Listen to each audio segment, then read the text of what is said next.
Imagine finally stretching your legs after a long intercontinental flight and walking up a jetway into the future. Bright lights and high-tech art installations turn the airport into a futuristic playground.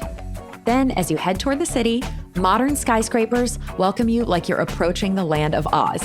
Quirky cafes, neon lights, the unmistakable scent of barbecue, and the sounds of K-pop. You've made it to Seoul, South Korea. In this urban jungle, the future blends seamlessly with the past. Ancient palaces and modern architecture, hole-in-the-wall restaurants and modern street food, historical traditions, and vibrant youth culture. Today, Samantha Gross, author of the travel blog There She Goes Again, is here to take you on a magical journey through the heart of Seoul. I'm so excited to introduce you to my friend, Samantha Gross. She has been all over the world. She is a world-traveling writer, video creator. She does all the fun things. And today she's here to talk about one of her favorite places, and I think soon to be one of your favorite places if you haven't been yet, Seoul, South Korea. Welcome to the show, Sam. Tell us about your first visit ever to Seoul. It was in college, right?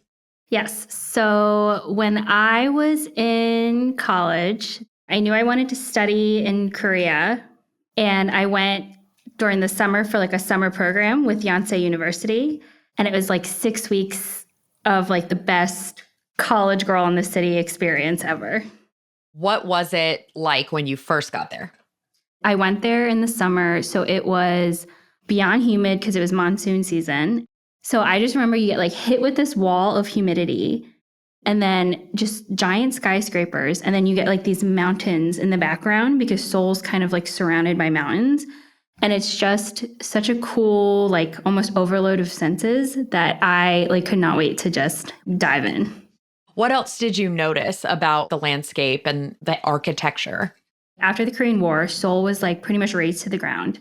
And then they had to rebuild everything. But at the same time, they wanted to restore like these historical landmarks. So there's 5 palaces in Seoul. So you get this really cool mix of like ancient architecture and like really, really modern skyscraper built in the past decade type of architecture.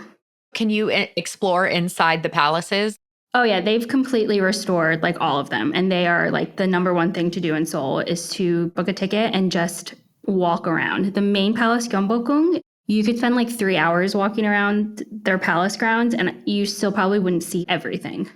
How much time do you think people should allocate for palaces? I would say at least do 1 or 2 palaces. And if you're going to do one, you got to do Gyeongbokgung because that's the main one. You would want at least 3 hours. But if you're like, you know what, I love palaces, I want to go to all 5, give yourself like 2 to 3 days.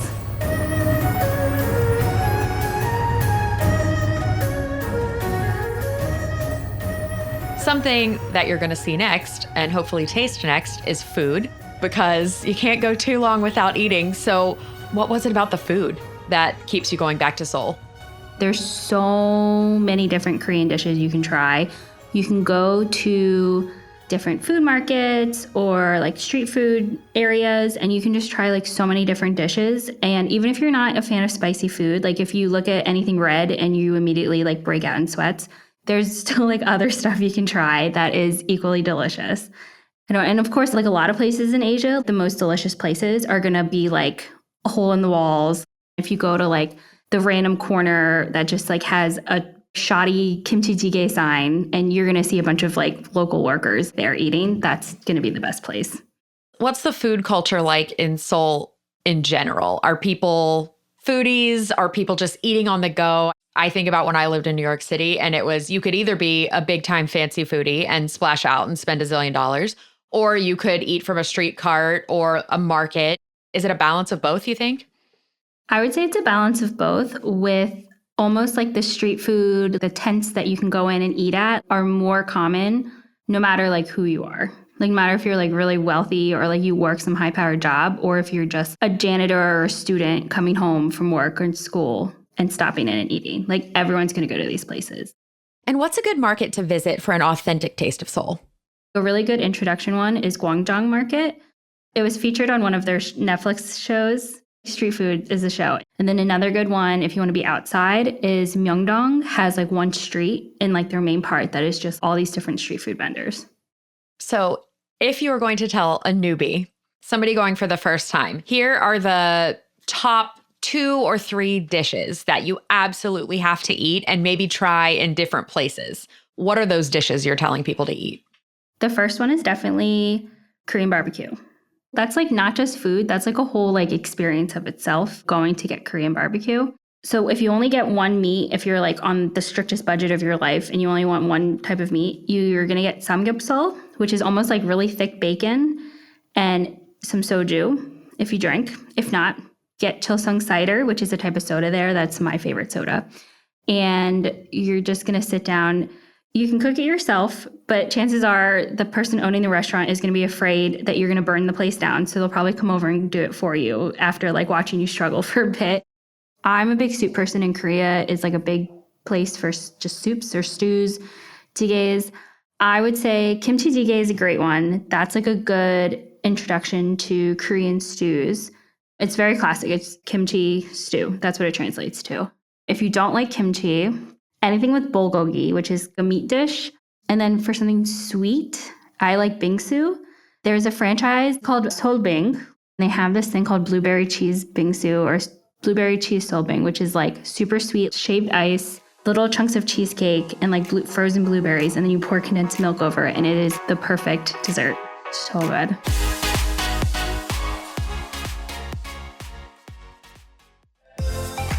We all want to stay safe when we travel abroad, but it's not always easy to decipher U.S. Department of State travel advisories.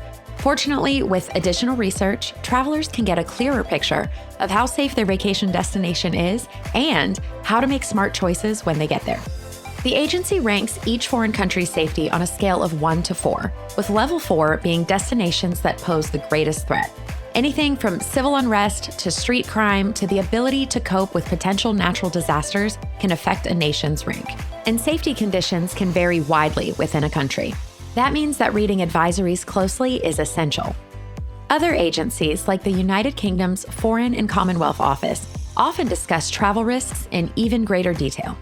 While a level 2 or 3 advisory may not necessarily mean you should call off a trip, it should inform decisions during your stay. If there's trouble at the border, avoid it. If roads are unsafe, hire a driver rather than renting a car, or simply limit time on roads. And always sign up for country-specific alerts through the U.S. Department of State's free Smart Traveler Enrollment Program. On your blog and on your Instagram, I've seen you talk about trendy, quirky cafes that people go to. And I think our listeners will be shocked to hear about what some of these cafes are about. So tell us about some of the wildest ones. I split them between like trendy cafes and quirky cafes. Quirky cafes, if you're a first-time visitor, I would try and go to at least one. So I would say the weirdest one I've been to, which I honestly can't believe it still exists, but it does. It's called the Poop Cafe. So it's in this neighborhood called Insadong. Insadong is known as like the historic neighborhood. So if you want to be like really close to the like Gyeongbokgung, like you're going to stay there. But like within this historic neighborhood where you can find like all these historic souvenirs is like a little shopping center, and the Poop Cafe is in that shopping center. And I'm not kidding you. It's like they turned poop and tried to make it cute.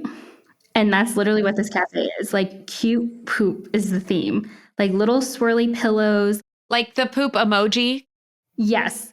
Yeah, like the poop emoji before the poop emoji was a thing. Like that's what it is. And what kind of food are they serving at the Poop Cafe, or dare I ask? Just regular coffees and desserts. Like little, well, I remember when I went, I think I got like a waffle, like ice cream type situation. And like the waffle was like shaped in like curves like a poop. Okay, well, that's one way to go about it. Are there any other ones? I feel like Seoul is like you imagine the cafe and the theme and it exists. Like there's a 6-story Harry Potter cafe in the middle of Hongdae. Like literally it is 6 stories and every single story is packed with something wizardy and Hogwartsy. On the flip side, you have very trendy cafes. So like the kind of cafes you'd find in Manhattan where they're like very chicly decorated or they've got like some sort of cool theme going on. So I feel like I've been to at least 20 to 30 of those, and I might have scratched the surface. That's how many there are. So how do you recommend people find the cafes? Well, I have a blog post that has my favorites. I would say a big area off of Hongdae, like Mangwon, tend to be like a hotbed of like cute little trendy cafes. We'll make sure we put that in our show notes. And that's a good segue because I want to talk about the neighborhoods. In a city as big as Seoul, there's got to be lots and lots and lots of little neighborhoods. So tell us about some of your favorite ones. You definitely want to check out Hongdae. Hongdae gets its name because it is home to 3 different universities. Hongik, the one I went to, Yonsei, and then a women's university, Ihwa. So it's like this huge concentration of just everything trendy, everything like young and cool. If you just want to like experience like youth culture in Seoul, like just walk there at night and you'll see buskers, you'll see different crowds, you'll see like all the cute little trendy shops are open. The historic area, I would say, is Insadong. So Insadong, you're going to be right by the palaces, right by museums. You're fairly close to City Hall. And then there's like a street in Insadong that's just all of the historic souvenirs. If you're really interested in Korean history and culture, like that's where you want to stay to feel wrapped up. Also, near there is Bukchang Hanok Village, which is the old school, like traditional housing in Korea. So you can actually stay in a lot of those. And it's like a normal neighborhood where people live. That's probably like the prettiest area I would say you could stay, like if you want those historic vibes. And what about if people want to do some shopping? Definitely Myeongdong. Myeongdong has all of the shopping, like all the big brands. If it's your first time in Seoul, that's a good place to stay just to be central and to be close to shopping and food.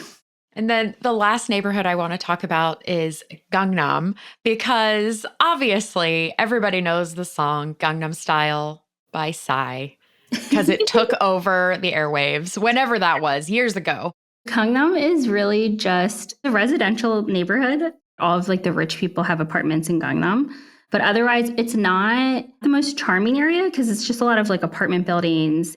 If you want to go check it out, you can see there's like a Psy statue thing if you want to take your photo. There's like one little street that's kind of fancy and trendy, but like otherwise, you're kind of like out of the way of everywhere else you're going to want to see.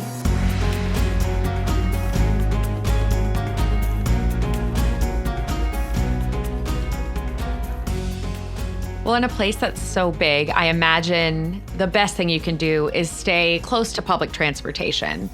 It is my understanding that taxis are pretty expensive. So are trains and buses the best way to go? Yeah, Seoul has an incredible subway system. So I always tell people, no matter where you stay in Seoul, like you don't have to stay in any of the main neighborhoods if you don't really want to, or if you're like really trying to save money, but stay within like 5 to 10 minutes on foot from a subway station, because then you can easily walk and then that'll take you wherever you want to go.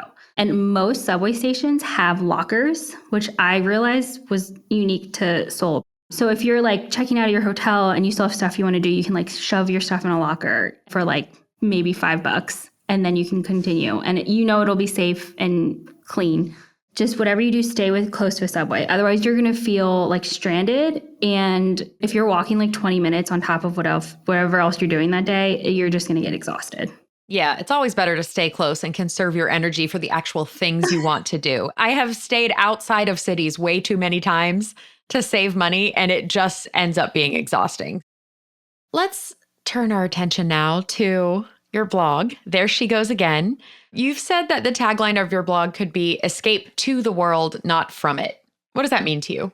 So I have always been a big reader, and I feel like when I was little, reading was a way to escape from the world because, you know, I lived in the suburbs and not a lot going on in the suburbs.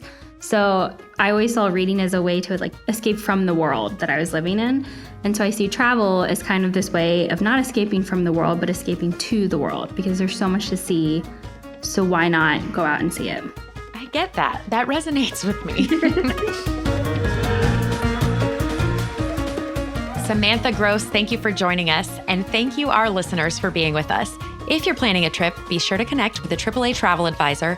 Check out AAA.com/travel or visit your local branch. This podcast is a production of Auto Club Enterprises. If you enjoyed it, please subscribe and leave us a review. I'm Angie Orth. Thank you for traveling with AAA.